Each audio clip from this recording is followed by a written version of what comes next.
നല്ല എഫിഷ്യൻ്റായ എന്നാൽ ബഡ്ജറ്റ് സെഗ്മെൻറ്റിൽ നിൽക്കുന്ന നല്ല ക്വാളിറ്റിയുള്ള ടൊറോൾ ട്രാൻസ്ഫോമർ എവിടുന്ന് വാങ്ങും, അതിൻ്റേതായിട്ടുള്ള പവർ സപ്ലൈ നമ്മൾ എങ്ങനെ ചെയ്തെടുക്കും എന്നൊക്കെയുള്ളതാണ് ഇന്നത്തെ വീഡിയോയിൽ നമ്മൾ ഉൾപ്പെടുത്തിയിരിക്കുന്നത്. ഇത് നമ്മുടെ എപ്പിസോഡ് 2 ആണ്. നമ്മുടെ പവർ ആംപ്ലിഫയറിൻ്റെ അപ്ഗ്രേഡിങ് ചെയ്യുന്നതിൻ്റെ ഭാഗമായിട്ട് നമ്മൾ എപ്പിസോഡ് ബൈ എപ്പിസോഡായിട്ട് വീഡിയോ ഇടുന്നുണ്ട്. അതിൻ്റെ രണ്ടാമത്തെ എപ്പിസോഡാണിന്ന്. അപ്പോൾ ഇന്നത്തെ ഈ ഒരു വീഡിയോയിൽ നമ്മൾ വാങ്ങിയിട്ടുള്ള ടൊറോൾ ട്രാൻസ്ഫോമറിൻ്റെ ഡീറ്റെയിൽസ് ആയിരിക്കും. അത് സേഫ് ആണോ, നമ്മൾ ഇന്ത്യൻ എക്സ്ട്രീം ഓഡിയോസിൽ നിന്നാണ് ട്രാൻസ്ഫോമർ വാങ്ങിയിട്ടുള്ളത്, അത് സേഫ് ആണോ എന്നൊക്കെ ഉള്ളതാണ് ഇന്നത്തെ വീഡിയോയിൽ നമ്മൾ നോക്കുന്നത്.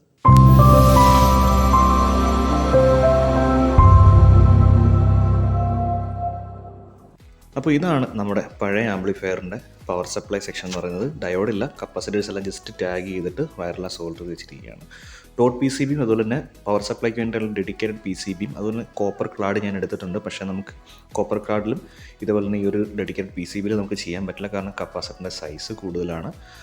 50 മെറ്റൽ ഡയോഡായിരിക്കും നമ്മൾ ഉപയോഗിക്കുന്നത്. അത് നമ്മൾ ക്യാബിനിൽ തന്നെ സ്ക്രൂ ചെയ്ത് വെക്കുന്ന രീതിയിലായിരിക്കും നമ്മൾ ചെയ്യുന്നത്. ഇപ്പോൾ ഈ ഒരു പവർ സപ്ലൈയിൽ നമ്മൾ കപ്പാസിറ്റേഴ്സ് മാത്രമായിരിക്കും സെറ്റ് ചെയ്യുക. അപ്പോൾ ഡോട്ട് പി സി ബി ആയിരിക്കും നമ്മൾ യൂസ് ചെയ്യുക, കാരണം കോപ്പർ ക്ലാഡ് യൂസ് ചെയ്യാനുള്ള സൊല്യൂഷനോ കാര്യങ്ങളൊന്നും നമ്മളിലില്ല.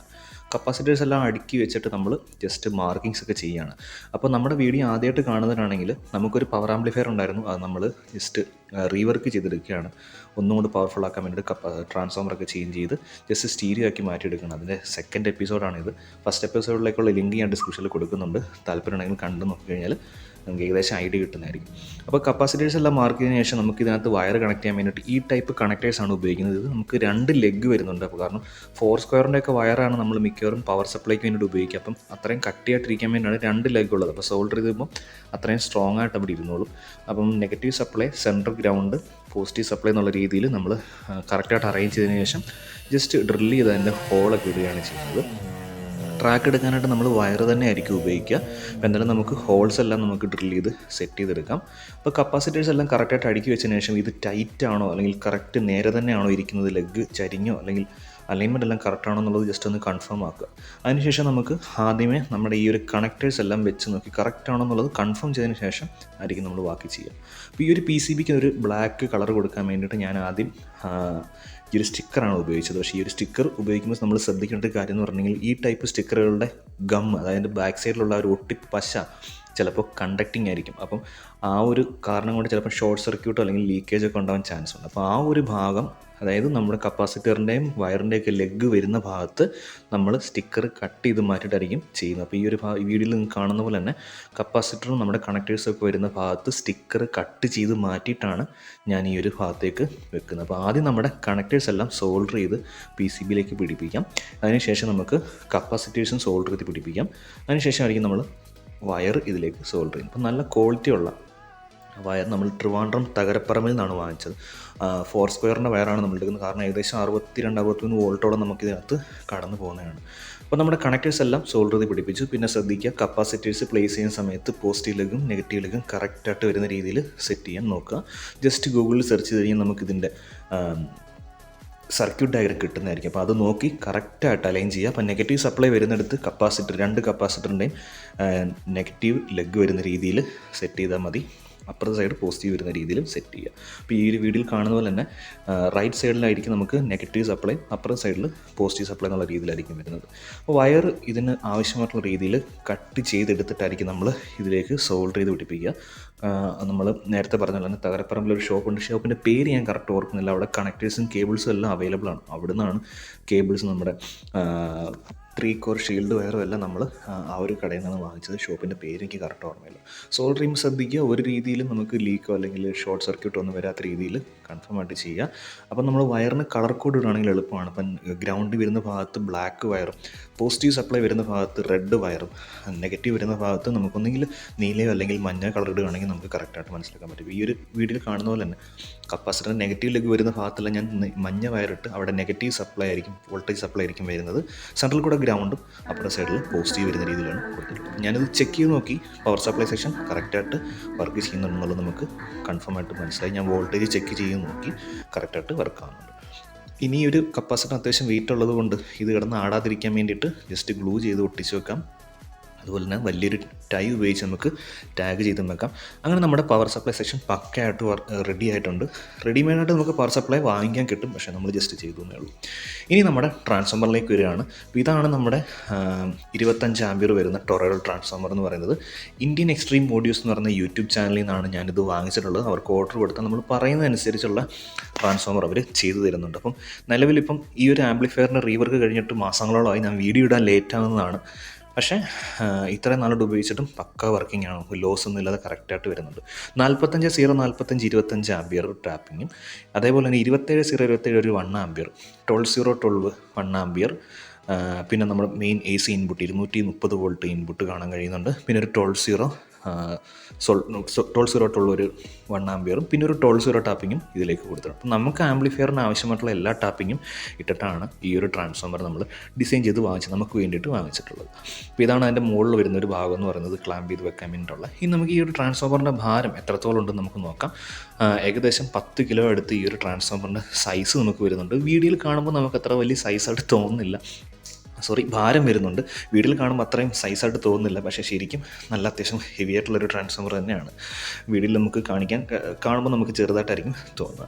അപ്പോൾ അത്യാവശ്യം നല്ല വർക്കിംഗ് കിട്ടുന്നുണ്ട്. കാരണം ഞാൻ ഈ പറഞ്ഞ പോലെ തന്നെ 3-4 മാസമായിട്ട് നമ്മൾ ഈ ആംപ്ലിഫയർ യൂസ് ചെയ്തിട്ട് നല്ല ഔട്ട്പുട്ട് നമുക്ക് കിട്ടുന്നുണ്ട്. കാരണം നമ്മുടെ PA ബോക്സിൻ്റെ ടെസ്റ്റിംഗ് വീഡിയോയിലൊക്കെ നമ്മൾ ആംപ്ലിഫയർ കാണിച്ചാണ്. നല്ല വർക്കിംഗ് നമുക്ക് ഇതിൽ കിട്ടുന്നുണ്ട്. ഞാൻ ജസ്റ്റ് വോൾട്ടേജ് ചെക്ക് ചെയ്യാൻ വേണ്ടിയിട്ട് ജസ്റ്റ് ഡയറക്റ്റ് AC കൊടുത്തിട്ടൊന്ന് ചെക്ക് ചെയ്ത് നോക്കിയിട്ടുണ്ടായിരുന്നു. അപ്പോൾ നമുക്ക് വേണ്ട ആവശ്യമായിട്ടുള്ള 45-0-45 വോൾട്ടേജ് കിട്ടുന്നുണ്ട്, കറക്റ്റായിട്ട് നമുക്ക് വരുന്നുണ്ട്. പിന്നെ 27-0-27 1 ആംപിയർ ആക്ച്വലി ഞാൻ എടുത്തിട്ടുണ്ടായിരുന്നത് നമ്മുടെ സബ് ഫിൽറ്ററും കൂടെ ആഡ് ചെയ്യാൻ വേണ്ടിയിട്ടായിരുന്നു.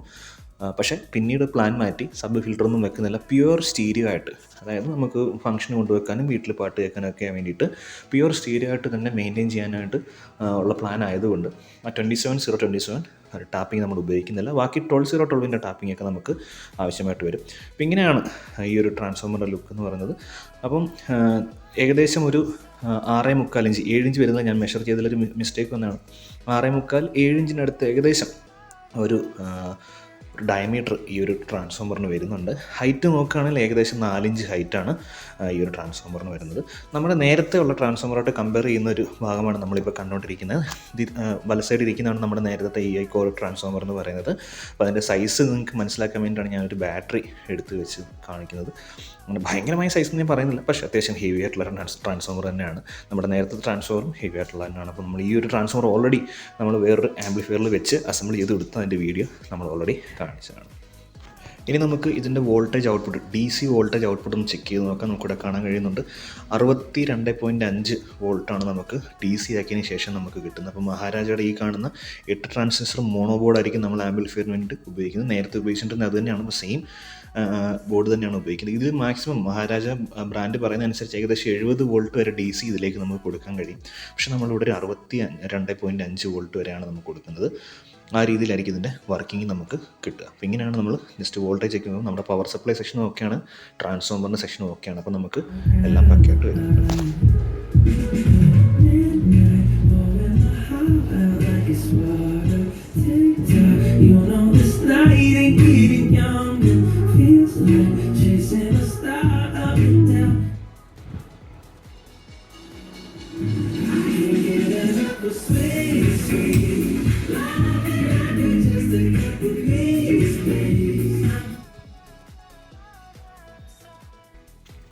അപ്പോൾ ട്രാൻസ്ഫോമറും നമ്മുടെ പവർ സപ്ലൈ സെക്ഷനും ഓക്കെ ആയ സ്ഥിതിക്ക് ഇത് നമ്മുടെ 2.1 റിമോട്ട് കിറ്റിന് ആവശ്യമായിട്ടുള്ള പവർ സപ്ലൈ ആണ് നമ്മൾ ഈ ചെയ്ത് വെച്ചിട്ടുള്ളത്. RMC കണക്ടേഴ്സൊക്കെ ഉപയോഗിച്ചിട്ടാണ് നമ്മൾ ഈ ഒരു ആംപ്ലിഫയർ അസംബിൾ ചെയ്യുമ്പോൾ കൂടുതലും യൂസ് ചെയ്യാൻ വേണ്ടി ട്രൈ ചെയ്യുക. കാരണം ഈസി ആയിട്ട് കണക്ട് ചെയ്യാൻ വേണ്ടിയിട്ട്. അപ്പോൾ സ്റ്റേബിൾ ആയിട്ടുള്ള 12 വോൾട്ട് DC സപ്ലൈ കിട്ടാൻ വേണ്ടിയിട്ടാണ് ഈ ഒരു പവർ സപ്ലൈ നമ്മൾ ചെയ്തിട്ട്. നമ്മൾ ചെയ്യാൻ പോകുന്നത് നമ്മുടെ ഈ ഒരു ടോൺ കൺട്രോൾ ബോർഡിൽ നിന്ന് നമുക്ക് ഈ ഒരു കൺട്രോളുകളിലേക്കുള്ള വയറുകൾ സോൾഡർ ചെയ്യുകയാണ്. അപ്പോൾ നമ്മളിവിടെ നോർമലി ഇതിനകത്ത് വന്നുകൊണ്ടിരുന്ന ബോക്സ് കൺട്രോളാണ് നമ്മളിതിൽ ഉപയോഗിച്ചിട്ടുള്ളത്. പക്ഷേ ഞാൻ ഫേസ് ചെയ്തൊരു ഇഷ്യൂ എന്ന് പറഞ്ഞു കഴിഞ്ഞാൽ ചാനൽ ബാലൻസിങ്ങിൻ്റെ ഇഷ്യൂ വരുന്നുണ്ടായിരുന്നു. അതായത് ഒരു പാട്ട് കേട്ട് അടുത്ത പാട്ട് കേൾക്കുന്ന സമയത്ത് ബാലൻസിങ്, അല്ലെങ്കിൽ സെറ്റ് ഓഫ് ആക്കിയിട്ട് ഉണങ്ങുന്ന സമയത്ത്, അല്ലെങ്കിൽ വോളിയം കുറച്ചിട്ട് കൂട്ടുന്ന സമയത്ത് ഗെയിനിൻ്റെ അവിടെയും അതേപോലെ തന്നെ വോളിയത്തിൻ്റെ അവിടെയും ബേസിൻ്റെ അവിടെയും നമുക്ക് ബാലൻസിങ്ങിൻ്റെ ഒരു ഇഷ്യൂ എനിക്ക് ഫീൽ ചെയ്തു. അപ്പം നോർമലി ഒരു കൺട്രോളിൻ്റെ ഇഷ്യൂ ആകാനാണ് ചാൻസ്. ഒരേപോലെ കൂടാത്തതിൻ്റെ ആകാൻ ചാൻസ് ഉണ്ട്. എനിക്ക് കറക്റ്റ് അറിയില്ല. നമുക്കെന്തായാലും അതിന് വേണ്ടിയിട്ട് നമ്മളെന്തായാലും നമ്മുടെ നോർമൽ 47Kയുടെ ഒരു കൺട്രോൾ ഇട്ടിട്ട് നമുക്ക് എന്തായാലും ഒന്ന് നോക്കാം. അപ്പോൾ അതിന് നമ്മൾ ഈ ഒരു റിബൺ വയർ ഒഴിവാക്കുകയാണ്. റിബൺ വയർ ഒഴിവാക്കിയിട്ട് നമ്മൾ ഈ ഒരു ഷീൽഡ് വയറാണ് നമ്മൾ ഉപയോഗിക്കുന്നത്. അപ്പോൾ ഓഡിയോ സിഗ്നൽ പോകുന്ന എല്ലാ ഭാഗങ്ങളിലും നമ്മൾ ഈ ഒരു ഷീൽഡ് വയർ തന്നെ ഉപയോഗിക്കാനാണ് ഉദ്ദേശിക്കുന്നത്. അപ്പോൾ ഇത്രയൊക്കെയുള്ള ഈ ഒരു വീഡിയോയിൽ പറയാനായിട്ട്. അപ്പോൾ നമ്മുടെ ട്രാൻസ്ഫോമറിൻ്റെ പ്രൈസിനെ പറ്റി പറയുകയാണെങ്കിൽ ഞാൻ ഓൾറെഡി പറഞ്ഞു. ഈ ഒരു വീഡിയോ ഷൂട്ട് ചെയ്തിട്ട് തന്നെ ഏകദേശം 3-4 മാസമാവുന്നു. അപ്പം ഏതാണ്ട് 3000-നും 4000-നും ഇടയിലാണ് ആ ഒരു പ്രൈസ് വന്നിട്ടുള്ളത്. നിങ്ങൾക്ക് ആവശ്യമായിട്ടുള്ള വോൾട്ടേജും ആംബിയറും പറഞ്ഞ് അവർക്ക് മെസ്സേജ് അയക്കുകയാണെങ്കിൽ അതിന് എത്ര റേറ്റ് വരും എന്നുള്ള ഡീറ്റെയിൽസ് എല്ലാം അവർ പറഞ്ഞു തരുന്നതായിരിക്കും. നമ്പർ ഇന്ത്യൻ എക്സ്ട്രീം ഓഡിയോസിൻ്റെ നമ്പർ ഞാൻ ഡിസ്ക്രിപ്ഷനിൽ കൊടുക്കുന്നുണ്ട്. നിങ്ങൾക്ക് താല്പര്യം ഉണ്ടെങ്കിൽ അവരുടെ സൈഡിൽ നിന്ന് വാങ്ങാം. നാട്ടിൽ തന്നെ ഒരുപാട് പാർട്ടീസ് ഉണ്ട് ട്രാൻസ്ഫോമർ ചെയ്യുന്നത്. നിങ്ങൾക്ക് അവിടെ നിന്നും വാങ്ങാവുന്നതാണ്. ഇത്രയുള്ള ഈ ഒരു വീഡിയോയിൽ ഈ ഒരു എപ്പിസോഡിൽ പറയാനായിട്ട്. അടുത്ത എപ്പിസോഡിൽ ബാക്കി മേക്കിംഗ് കാര്യങ്ങളൊക്കെ ആയിട്ട് നമ്മൾ വരുന്നതായിരിക്കും. കാണാൻ താല്പര്യം ഉണ്ടെങ്കിൽ തീർച്ചയായിട്ടും നമ്മുടെ ചാനൽ സബ്സ്ക്രൈബ് ചെയ്യുന്നു പ്രതീക്ഷിക്കുന്നു. ഈ ഒരു ട്രാൻസ്ഫോമറിനെ പറ്റി നമ്മുടെ പവർ സപ്ലൈ പറ്റിയുള്ള അഭിപ്രായം കമൻറ്റ് ചെയ്യുന്നു പ്രതീക്ഷിക്കുന്നു. Thanks for watching.